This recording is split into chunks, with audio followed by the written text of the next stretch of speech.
સ્વામિનારાયણ. આજથી આપણે ચાલુ કરવા જઈ રહ્યા છે બીજું ચેપ્ટર, અને ચેપ્ટરનું હેડિંગ છે સંબંધ અને વિધેય. તો સંબંધ અને વિધેય ચાલુ કરવા માટે પહેલાં આપણે કાર્ટેશિય ગુણાકાર સમજવો પડે એમ છે. તો કાર્ટેશિય ગુણાકાર એટલે શું અને તેના શાના પર આધારિત રાખે તે આપણે જોવાનું છે. તો પહેલું, કાર્ટેશિય ગુણાકાર માટે બે ગણની જરૂર પડે, અને તેમાં બંને ગણ કેવા હોવા જોઈએ? અરિક્ત એટલે કે ખાલી ગણ હોવા જોઈએ નહીં. તો જો ધારો કે અરિક્ત ગણ બે પી અને ક્યુ હોય તો કાર્ટેશિય ગુણાકારને આપણે પી ક્રોસ ક્યુ વડે લખી શકીએ. તો પી ક્રોસ ક્યુને આપણે કેવી રીતે લખી શકીએ? પીનો પહેલો ઘટક અને ક્યુનો બીજો ઘટક એ શેમાં લખાય? ક્રમયુક્ત જોડમાં. તો આવી રીતે જે ક્રમયુક્ત જોડ લખેલી હોય ને તેને કાર્ટેશિય ગુણાકાર કહી શકાય. આપણે ઉદાહરણ લઈને જોઈએ. પણ એમાં એવું કે જો કોઈ પણ એક ખાલી ગણ હોય તો કાર્ટેશિય ગુણાકાર પણ ખાલી ગણ થાય, અને જો ધારો કે કોઈ એક ગણ અનંત ગણ હોય તો પી ક્રોસ ક્યુ એટલે કાર્ટેશિય ગુણાકાર પણ અનંત ગણ થશે.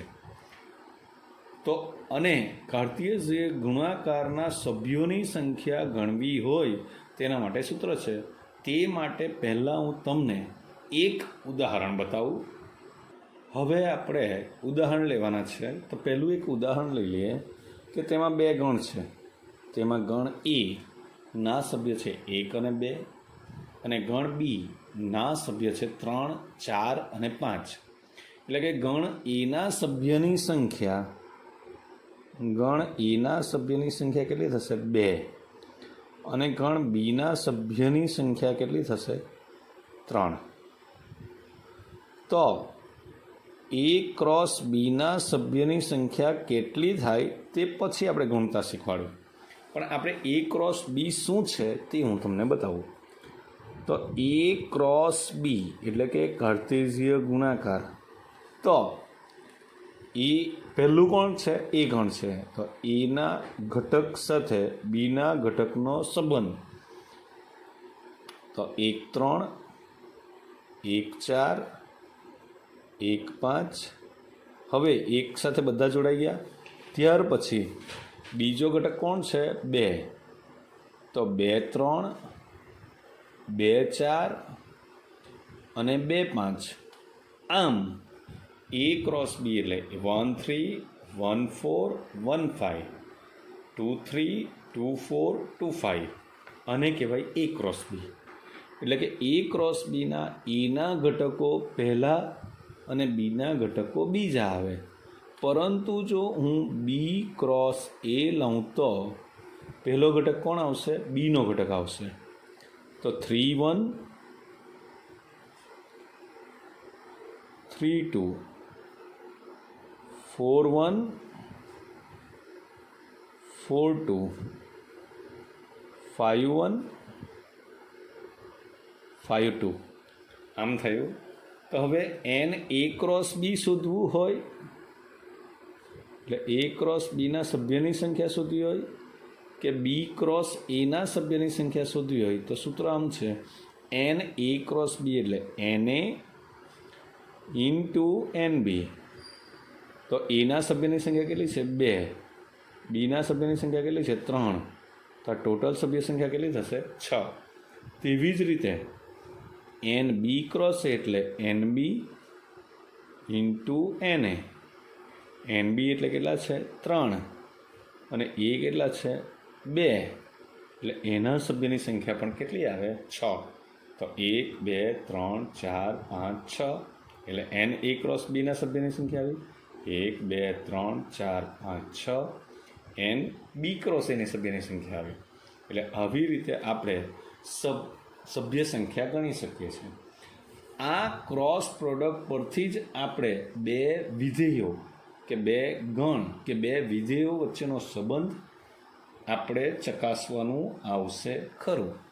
હવે આપણે જો આગળ આપણે જે વાત કરી તે, જો કોઈ એક ખાલી ગણ હોય તો ખાલી ગણ સાથે ક્રોસ પ્રોડક્ટ આવતી નથી. એટલે આ ગણ કેવો થશે? ખાલી ગણ થશે. અથવા જો કોઈ એક ઘટક અનંત ગણ હોય તો અનંત ગણ સાથે જો સંબંધ લેવામાં આવે તો સભ્યની સંખ્યા પણ કેવી થશે? અનંત. આ રીતે આપણે એ ક્રોસ બી એટલે કે એ અને બી વચ્ચેનો કાર્ટેશિય ગુણાકાર સમજી શકીએ છીએ. હવે આપણે સ્વાધ્યાય 2.1 લઈએ. તેમાં તો બહુ સાદો દાખલો આપેલો છે. તેમાં એમ કહેલું છે કે ક્રમયુક્ત જોડ આ બાજુ પણ આપી છે અને ક્રમયુક્ત જોડ આ બાજુ પણ આપી છે. તો ને વચ્ચે બરાબર છે એનો મતલબ એમ થયો કે આ ભાગ બરાબર આ ભાગ અને આ ભાગ બરાબર આ ભાગ. તેના પરથી આપણે એક્સ અને વાય શોધવાના જ છે. તો આપણને ક્રમયુક્ત જોડ આપી છે તે મેં ક્રમયુક્ત જોડ લખું પહેલાં તો x/3 +1 y - 2/3 બરાબર 5/3 1/3. ક્રમયુક્ત જોડ સમાન હોવાને કારણે એક્સયામ એક્સયામ સાથે સરખો હશે અને વાયયામ વાયયામ સાથે. એટલે x/3 +1 બરાબર 5/3 અને y - 2/3 બરાબર 1/3. તો x + 3 ભાગ્યા 3 બરાબર 5/3 અને 3y - 2/3 બરાબર 1/3. 3 અને 3 કેન્સલ થઈ ગયું એટલે x + 3 બરાબર 5. એટલે x બરાબર 5 - 3 એટલે x બરાબર 2. એવી જ રીતે 3y - 2 બરાબર 1 એટલે કે 3y બરાબર 2 + 1 એટલે કે 3y બરાબર 3. તો y બરાબર 1. આ રીતે આપણે એક્સ અને વાયની કિંમત મેળવી શકીએ છીએ. હવે એમ કહેલું છે કે એમાં ઘટકો કેટલા છે? 3. એટલે n(a) બરાબર 3. ગણ બી આપેલો છે તો એના ઘટકો આપણે ગણીએ તો કેટલા થાય? 1, 2 અને 3. તો n(b) બરાબર પણ 3 થાય છે. તો a ક્રોસ બીના ઘટકોની સંખ્યા શોધવાની છે. તો n(a) ક્રોસ બી બરાબર na × nb એટલે 3 × 3 બરાબર કેટલા થશે? 9. એટલે a ક્રોસ બીના ઘટકોની સંખ્યા 9 થશે. હવે ત્રીજો દાખલો છે. તેમાં ગણ જી બરાબર આપણને આપેલું છે 7, 8 અને ગણ એચ બરાબર આપણને આપેલું છે 5, 4 અને 2. તો આપણે એચ ક્રોસ જી મેળવવાનું છે. તો પહેલાં આપણે જો એચ ક્રોસ જી પહેલો ગણ કયો છે તે જોવાનો. તો એચ છે એટલે એચના ઘટકો પહેલાં લખવાના. તો 5, 7, 5, 8 ફરીથી પાછું 4, 7, 4, 8 ફરીથી 2, 7 અને 2, 8. આવી રીતે આપણે એચ ક્રોસ જી મેળવી શકીએ. સેમ એ રીતે જ આપણે જી ક્રોસ એચ પણ મેળવી શકીએ. જી એટલે 7, 5, 7, 4, 7, 2, 8, 5, 8, 4 અને 8, 2. એ રીતે આપણે એચ ક્રોસ જી અને જી ક્રોસ એચ મેળવી શકીએ છીએ. હવે આપણે એ બરાબર -1 1 આપેલું છે અને હવે શોધવાનું છે મારે એ ક્રોસ એ મારે શોધવાનું છે. તો આપણે શું કરીએ કે પહેલાં એ ક્રોસ એ માટે આપણે લખાય -1 1 ક્રોસ -1 1 ક્રોસ -1 1. હવે પહેલાં આ બેની ક્રોસ પ્રોડક્ટ લઈ લઈએ અને ત્યાર પછી તેનો જે જવાબ આવે છે તેની સાથે આપણે -1 1ની લઈ લઈએ. તો હવે -1 -1 -1 1 1 -1 અને 1 1 ની ક્રોસ પ્રોડક્ટ આપણે -1 લઈએ તો આપણો જવાબ થશે. આ બધા ઘટકોને આની સાથે ક્રોસ પ્રોડક્ટમાં ગણવાના. એટલે -1 -1 -1 -1 1 -1 1 -1 -1 1 1 -1. પછી આપણે એક સાથે કરવાનું. એટલે -1 -1 1 -1 1 1 1 -1 1 અને 1 1 1. એ રીતે આપણને એ ક્રોસ એ મળશે કે જેના સભ્યની સંખ્યા 2 × 2 × 2 એટલે કે 8 થશે. હવે છઠ્ઠો દાખલો એમ કહેલો છે કે એ ક્રોસ બી બરાબર AX AY AX અને BY આપેલું છે. તો એ અને બી શોધો. દર વખતે શું કહે કે એ અને બી આપેલા હોય ને તેના પરથી એ ક્રોસ બી શોધવાનું. અહીંયા એ ક્રોસ બી આપેલું જ છે અને તેના પરથી એ અને બી શોધવા કહેલો છે. તો આપણને એટલું ખબર છે કે AX એ A ક્રોસ બીનો સભ્ય છે. AY એ પણ A ક્રોસ બીનો સભ્ય છે. BX A ક્રોસ બીનો સભ્ય અને BY એ પણ A ક્રોસ બીનો સભ્ય છે. ત્યાંથી એમ આપણને ખબર પડે છે કે પહેલો ઘટક એ પહેલા ગણનો એટલે કે એ સ્મોલ એ એનો સભ્ય, અહીંયા પણ સ્મોલ એ એનો સભ્ય, બી એ બીનો એનો સભ્ય અને સ્મોલ બી એ પણ એનો જ સભ્ય થશે અને એક્સ એ બીનો સભ્ય થશે. બીજો ઘટક એ બીજા ગણનો સભ્ય થાય ને. વાય એ એક્સ અને વાય. તો આના પરથી એમ લખી શકાય કે એ બરાબર ગણ એ બરાબર એ બી અને ગણ બી બરાબર એક્સ વાય, જે આપણને શોધવા માટે કહેવામાં આવેલું છે. પહેલો ઘટક હંમેશા પહેલા ગણનો હોય અને બીજો ઘટક હંમેશા બીજા ગણનો હોય. એના પરથી આપણે ગણ શોધી શકીએ છીએ, ગણ એ અને ગણ બી. ફરીથી આપણે અહીંયા 9મો દાખલો લઈએ છીએ. આપણે સિક્વન્સ મેન્ટેન નથી કરતા. જે સરખા દાખલા છે તેને આપણે સાથે સાથે લઈએ છીએ. તો અહીંયા એમ કહેલું છે કે n ઓફ A બરાબર 3, n ઓફ બી બરાબર 2.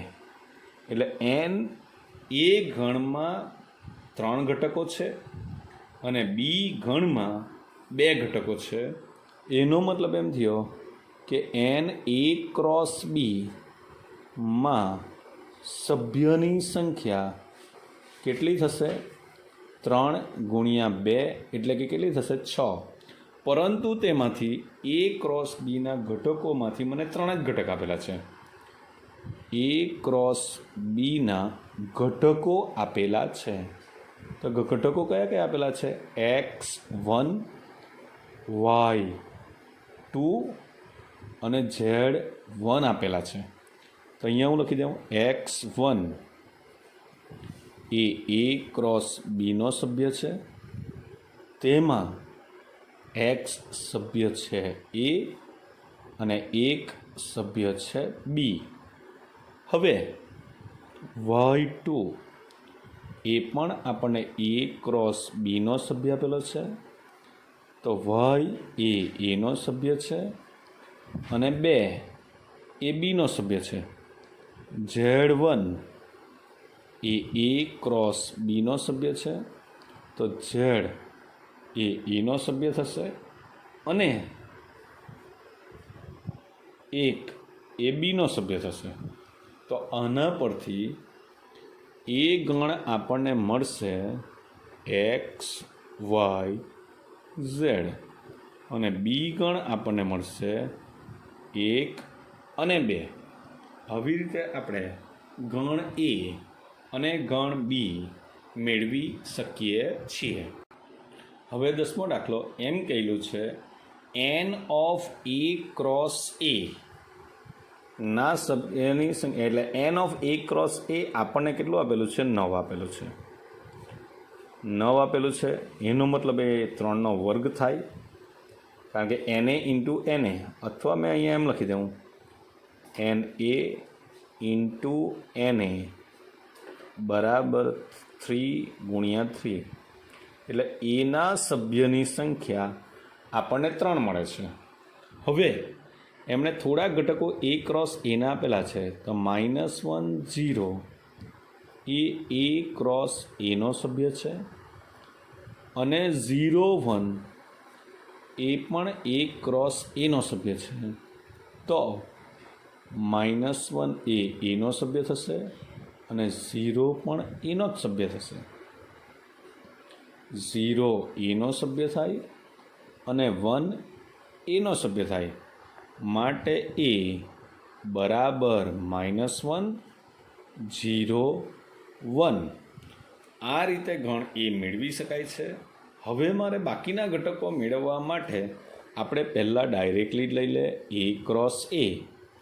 એ ક્રોસ એ એટલે -1 0 1 ક્રોસ -1 0 1.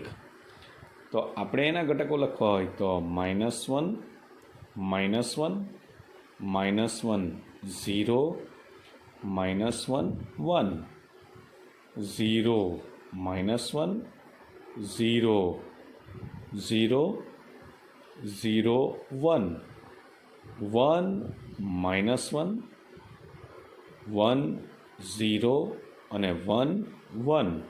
એટલે આ રીતે લખાય -1 -1 -1 0 -1 1 0 -1 0 0 અને 0 1. તેવી જ રીતે 1ના પણ ઘટકો લખાશે. તેમાંથી એમણે -1 0 અને 0 1 એમ આપેલા છે. તો બાકીના ઘટકો માટે બાકીના ઘટકો એ લોકોએ સેપરેટલી માગેલા છે. તો બાકીના ઘટકો આપણે આ થશે, આને આ કાઢી નાખવાનું, એટલે બાકીના ઘટકો આ થઈ જાય. આ રીતે આપણે 10મો દાખલો પણ પૂરો કર્યો છે. તો સૌપ્રથમ આપણે 8મા દાખલામાં એ ક્રોસ બી મેળવવાનું છે, પછી તેના ઉપગણોની સંખ્યા લખવાની છે અને તેના પરથી તેના ઉપગણો લખવાના છે. તો હવે પહેલાં એ ક્રોસ બી લખીએ. તો એ ક્રોસ બી બરાબર 1 2 ક્રોસ 3 4, એટલે આપણા થશે 1 3 1 4 2 3 2 4, એટલે 1 3 1 4 2 3 2 4. એ રીતે આપણે 4 ઘટકો થશે. હવે ઉપગણોની સંખ્યા શોધવાની હોય તો આપણે N of A cross B બરાબર આપણા કેટલા છે? 4. માટે એ ક્રોસ બી ના ઉપગણોની સંખ્યા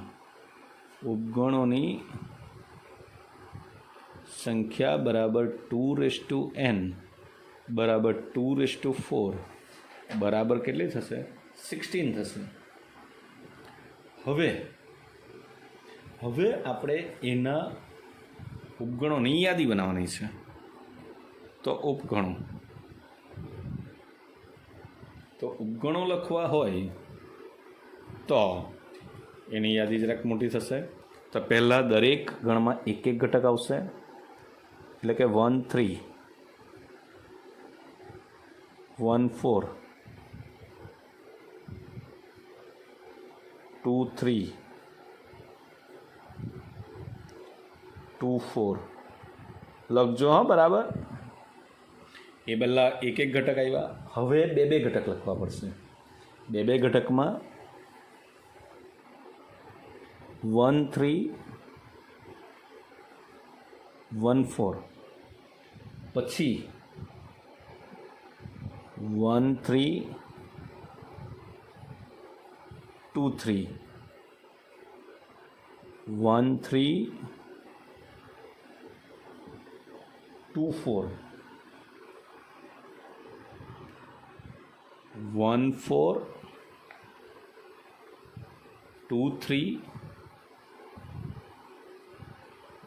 1 4 2 4 1 4 2 4. હવે 2 3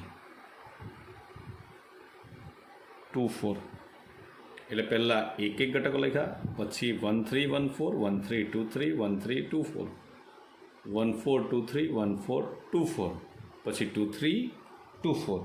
હવે આપણે ત્રણ ઘટકો લખશું. ત્રણ ઘટકો લખ્યા. હવે ત્રણ ઘટકો લખવામાં આપણે લખાશે આમ 1 3 1 4 2 3 1 3 1 4 2 4 1 3. હા, ત્યાર પછી આવશે 1 4 2 3 2 4 થઈ ગયું. હવે 2 3 2 4 1 3 2 3 2 4 1 3 એટલે કેટલા થઈ ગયા? 1 2 3 4 5 6 7 8 10 11 12 13 14 હજુ 15માં કોણ આવશે? A ક્રોસ B પોતે જ, ને એક ખાલી ગણ આવશે. એક આ ખાલી ગણ અને ત્યાર પછી A ક્રોસ B પોતે. એટલે આ રીતે આપણા 16 ઉપગણ થશે. 1 2 3 4 5 6 7 8 9 10 11 12 13 14 આ 15 અને 16. આ રીતે 16 ઉપગણોની સંખ્યા થઈ. A બરાબર 1 2, B બરાબર 1 2 3 4, C બરાબર 5 6 અને D બરાબર 5 6 7 8 થયું છે આપેલ છે. તો આપણે A ક્રોસ B છેદ C બરાબર A ક્રોસ B છેદ A ક્રોસ C સાબિત કરવાનું છે. તો સૌ પ્રથમ આપણે B છેદ C મેળવીએ. તો B છેદ C એટલે B અને C બંનેમાં હોય તેવા ઘટકો. તો B છેદ C એટલે B એટલે 1 2 3 4 છેદ C એટલે 5 6. તો બંનેનો ગણ કેવો આવ્યો? ખાલી ગણ આવ્યો. બંનેનો છેદ શું આવ્યો? ખાલી ગણ આવ્યો. તો હવે જો ધારો કે મને એમ કહેવામાં આવે A ક્રોસ B છેદ C લેવો, તો 1 એટલે 1 2 ક્રોસ 5, તો જવાબ કેવો આવશે? 5 આવશે. હવે મારે સેકન્ડમાં આપણે શું મેળવવાનું છે? A ક્રોસ B મેળવવાનું છે. એટલે આને પરિણામ 1 કહીએ. હવે A ક્રોસ B છેદ C બરાબર શું આવશે? 5 આવશે. હવે A ક્રોસ B મેળવીએ. તો A ક્રોસ B એટલે A 1 2 ક્રોસ 1 2 3 4. તો A ક્રોસ B બરાબર 1 1 1 2 1 3 1 4 2 1 2 2 2 3 2 4 આ રીતે આપણું A ક્રોસ B થયું. હવે આપણે A ક્રોસ C મેળવી લઈએ. તો A ક્રોસ C બરાબર 1 2 ક્રોસ 5 6. તો 1 5 1 6 2 5 2 6 એ રીતે આપણે A ક્રોસ C પણ મેળવ્યું. હવે જ્યારે આપણે A ક્રોસ B છેદ A ક્રોસ C લેવું છે ત્યારે એ પણ આપણું એક પણ ઘટક સામાન્ય આવતો નથી એટલે 5 થશે. એટલે પરિણામ 1 અને 2 પરથી આપણને એમ સાબિત થાય છે કે A ક્રોસ B છેદ C બરાબર A ક્રોસ B છેદ A ક્રોસ C મેળવી શકાય છે. તેવી જ રીતે આપણે બીજું એ સાબિત કરવાનું છે. હવે મારે બીજામાં એવું સાબિત કરવાનું છે A ક્રોસ C એ B ક્રોસ Dનો ઉપગણ છે. એટલે મારે શું મેળવવાનું આવે? A ક્રોસ C અને ત્યારબાદ B ક્રોસ D પણ મેળવવાનું આવશે. તો A ક્રોસ C એટલે 1 5 1 6 2 5 2 6. પરંતુ B ક્રોસ D માટે 1 5 1 6 1 7 1 8 2 5 2 6 2 7 2 8 3 5 3 6 3 7 3 8 4 5 4 6 4 7 અને 4 8 આ આપણે B ક્રોસ D મેળવ્યું. હવે A ક્રોસ Cના ઘટકો 1 5 આ છે, 1 6 અહીંયા છે, 2 5 પણ આપેલું છે અને 2 6 પણ આપેલું છે. માટે A ક્રોસ C ના બધા જ ઘટકો B ક્રોસ D માં સમાય છે. A ક્રોસ C ના બધા જ ઘટકો B ક્રોસ D માં છે.